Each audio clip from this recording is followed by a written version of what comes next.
ओम शांति। 30 मार्च 2022 की साकार मुरली है।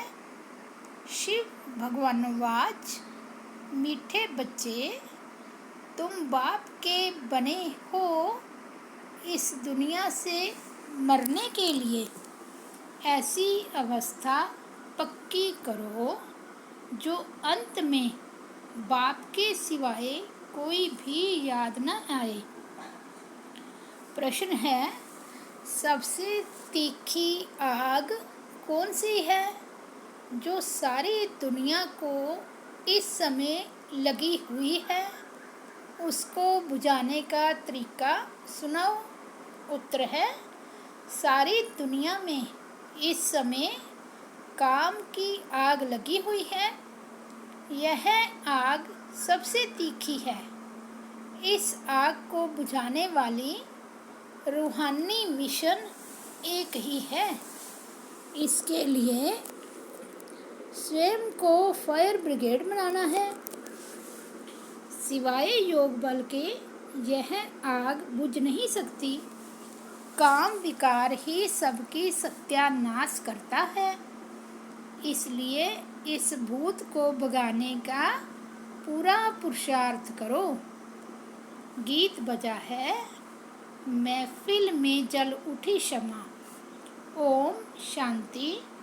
जो अच्छे सर्विसेबल बच्चे हैं वह इस गीत के अर्थ को अच्छी रीति समझ जाते हैं।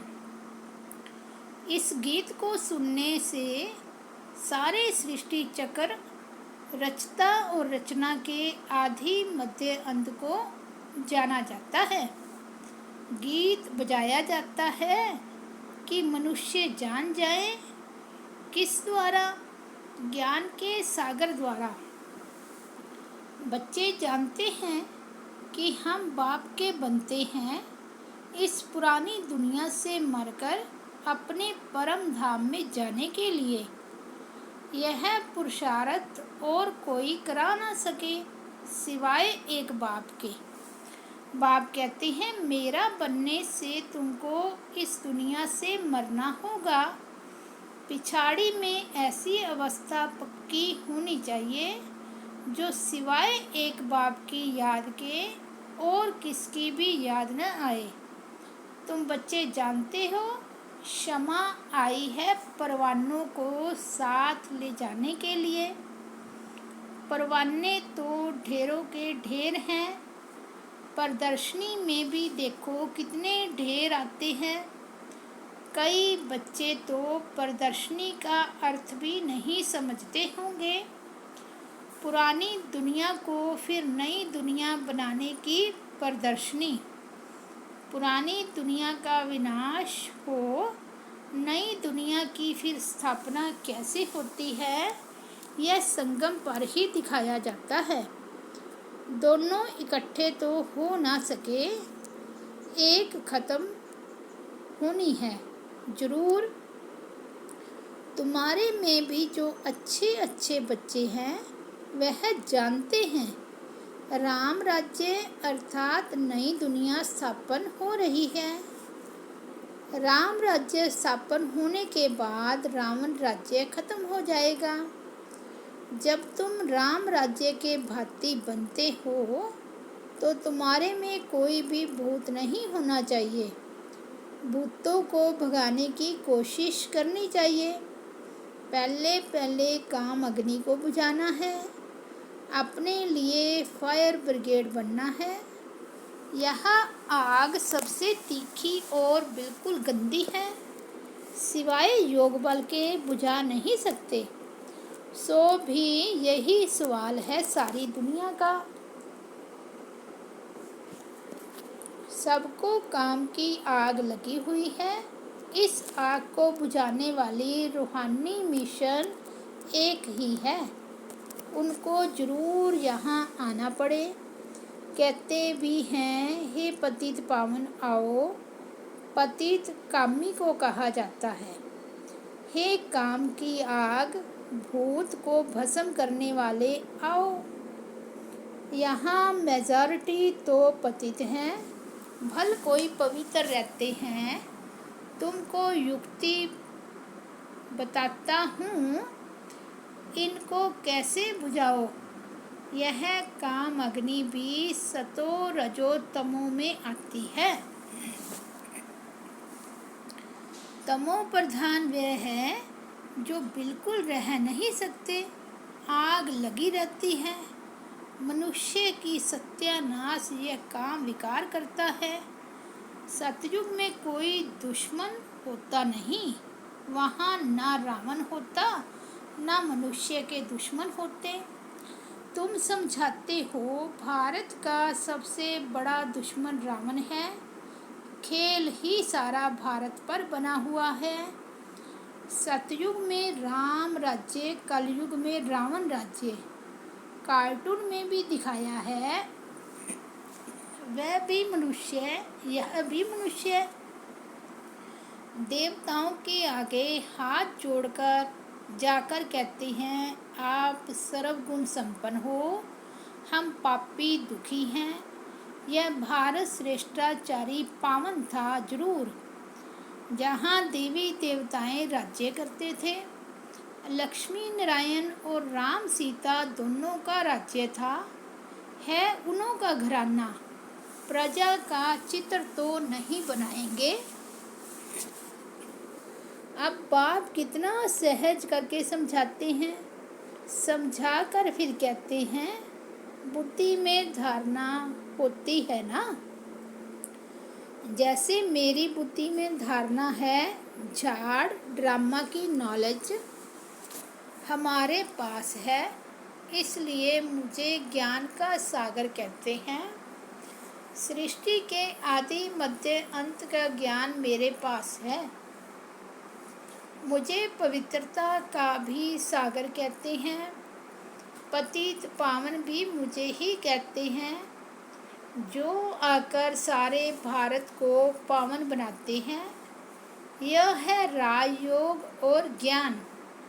बैरिस्ट्री पढ़ते हैं, उनको कहेंगे बैरिस्ट्री योग, क्योंकि उस पढ़ाई से ही बैरिस्टर बन जाते हैं। यह बाप कहते हैं, तुम बच्चों को आकर राजयोग सिखलाता हूँ। राजाएं भी सब भगवान को याद करते हैं। भगवान से क्या मिलेगा, जरूर स्वर्ग का वर्षा मिलना चाहिए। तुम सबसे पूछते हो कि परमपिता परमात्मा का परिचय है। वह बाप रचयिता है तो जरूर स्वर्ग रचता होगा, और स्वर्ग की रजाई देते हैं, जो हम बच्चों को मिली थी, अब नहीं है, फिर ले रहे हैं। जैसे कल्प पहले भारतवासियों ने ली थी, अब फिर से भारतवासियों को लेनी है। नारद का मिसाल है ना। तुम बच्चे भी पूछते हो चलेंगे, तुम बच्चे भी पूछते हो चलेंगे वैकुंठ, भगवान से नई दुनिया का वर्षा लेंगे। भारत को ही वर्षा मिला था, अब नहीं है, और कोई को तो मिल ना सके, क्योंकि भारत ही भगवान की जन्मभूमि है। तो चैरिटी बिगिंस एट होम, यहाँ वालों को ही देंगे।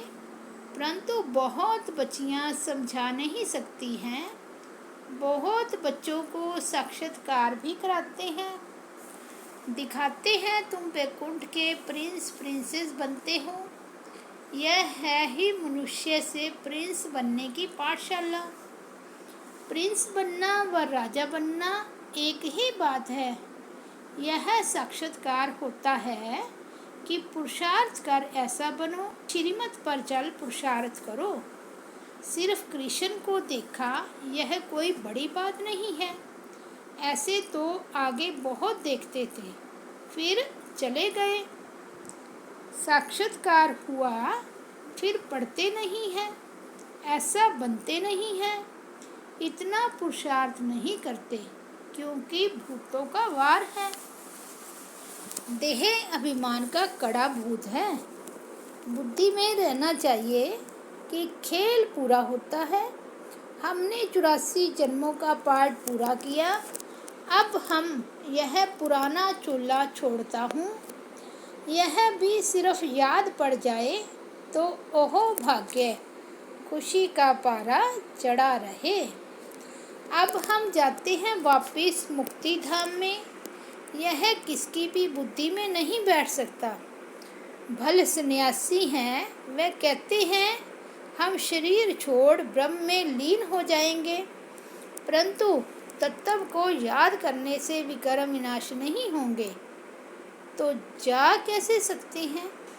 ले जाने वाला है ही एक राम, सभी बच्चों को ले जाएगा। आपे ही तो कोई जा नहीं सकता।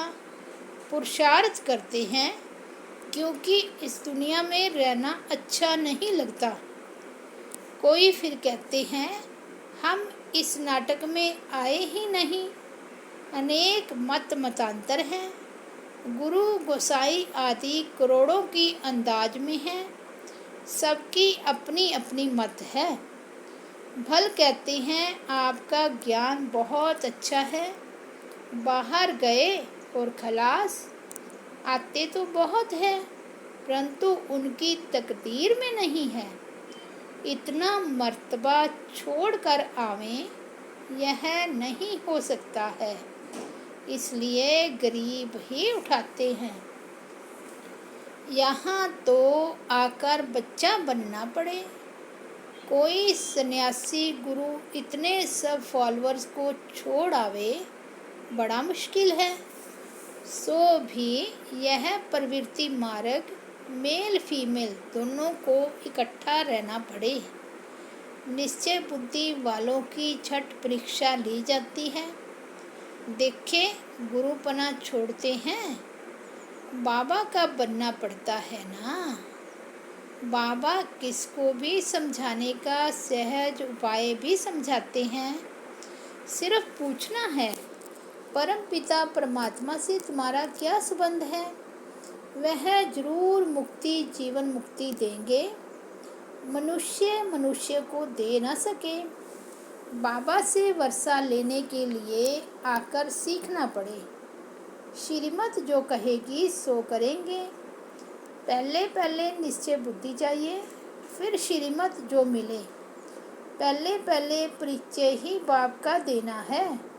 ढेरों के ढेर आते हैं, कहते हैं यह बहुत अच्छी चीज़ है, परंतु खुद थोड़े ही खड़े होते हैं। सिर्फ अपनी राय देकर चले जाते हैं। यह मालूम नहीं पड़ता कि यह किसकी मत पर चल रहे हैं। कहते हैं ऐसी प्रदर्शनी तो जगह जगह होनी चाहिए। मत देने लग पड़ते हैं। अरे ईश्वर को थोड़े ही मत दी जाती है, परंतु प्रैक्टिस पड़ी हुई है मत देने की।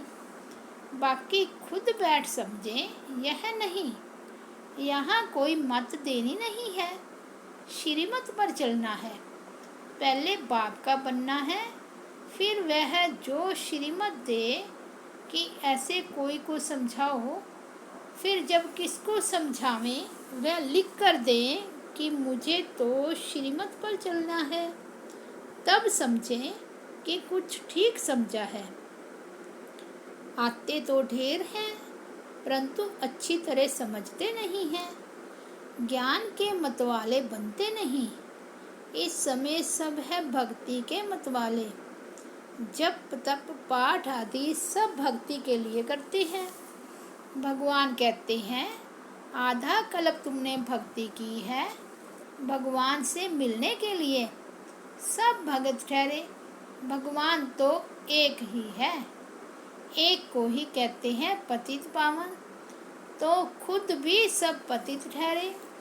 यह है रावण राज्य। इस कल्प के संगम का ही गायन है। कल्प के संगम युगे युगे बाप आते हैं। सतयुग है कल्याणकारी स्वर्ग, कलयुग है अकल्याणकारी नरक। रावण है अकल्याणकारी, राम है कल्याणकारी। यह नॉलेज बच्चों की बुद्धि में टपकनी चाहिए। होना रहना चाहिए कि जाकर विचारों का कल्याण करें। कोई कोई में ऐसी खामी है जो उनसे सब हैरान हो जाते हैं। कहते हैं बाबा फलाने में यह अवगुण है। बहुत समाचार आते हैं। बाबा का कहना है समाचार दो तो सावधानी मिले। कोई अवगुण होगा तो सर्विस कम करेंगे। आजकल पढ़े लिखे विद्वान पंडित तो बहुत हैं, वह बहुत तीखे हैं। कच्चे बच्चों का तो माथा ही खराब कर दें, इसलिए तीखे तीखे बच्चों को बुलाते हैं। समझते हैं यह हमारे से होशियार है। प्रदर्शनी से भी बाबा समाचार मंगाते रहते हैं। कौन कौन अच्छी सर्विस करते हैं, इसमें बड़े होशियार चाहिए। कोई बोले तुम शास्त्र आदि पढ़ते हो? बोलो यह तो हम जानते हैं। यह वेद शास्त्र जन्म जन्मांतर सब पढ़ते आए हैं। अभी हमको बाबा का डायरेक्शन है कि कुछ नहीं पढ़ो, मैं जो सुनाऊं वह सुनो, मेरी मत पर चलो, मुझे याद करो तो विकर्म विनाश होंगे। अभी मौत सामने खड़ा है, मैं आया हूँ तुमको ले जाने के लिए। मैं तुम्हारा बाप हूँ, तुमको मुक्ति जीवन मुक्ति दूंगा। हर एक को ड्रामा अनुसार पहले मुक्ति में जाना है, फिर जीवन मुक्ति सतो प्रधान में आते हैं। इसलिए कहा जाता है सर्व का सद्गति दाता सर्वोदय। सर्व में सारी दुनिया आ जाती है। सर्व माना सारी दुनिया का बाप समझाते हैं। वह सब हैं अल्पकाल हद की सर्विस करने वाले। बेहद का सर्वोदय लीडर तो एक ही है। सारी विश्व पर दया कर विश्व को बदलने वाला है। तुम जानते हो बाबा हमको विश्व का मालिक बनाने आए हैं। एवर हेल्दी वेल्दी बन जाएंगे, परंतु इतना भी किसको बुद्धि में नहीं बैठता। 2 अक्षर भी बैठे तो अच्छा है। हम भगवान बाप के बच्चे हैं। भगवान से स्वर्ग का वर्षा मिलना चाहिए। मिला हुआ था अब नहीं है, फिर मिल रहा है। बाप कहते हैं मुझे याद करो, वर्षे को याद करो। 1-2 को यही मंत्र दो, मैं तुम्हारा बेहद का बाप हूँ। धर्म स्थापना के लिए धक्के तो खाने पड़ते हैं। बुद्धि में यह रहना चाहिए कि अब नाटक पूरा होता है, बाकी थोड़ा समय है।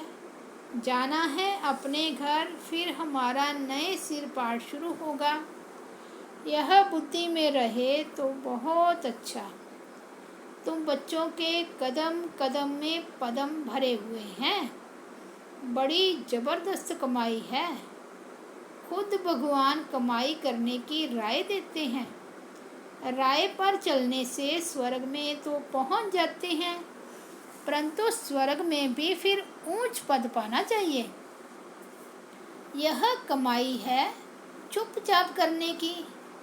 कर्म इंद्रियों से कर्म करो, परंतु दिल साजन की तरफ हो, बस बेड़ा पार है। बड़ी जबरदस्त कमाई है। बाप की सर्विस में रहने से ऑटोमेटिकली बहुत आमदनी होती है।